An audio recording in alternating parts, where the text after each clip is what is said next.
Всем привет! Сейчас я вам покажу, как добавить референсное изображение в ZBrush.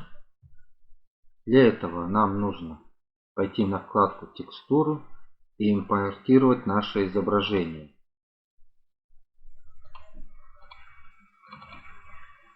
Теперь во вкладке текстура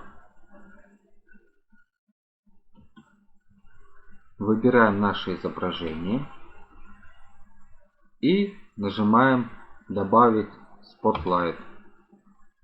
Все, наше изображение появилось. Здесь мы можем его уменьшать, увеличивать, перемещать куда нам нужно, наклонять, если потребуется.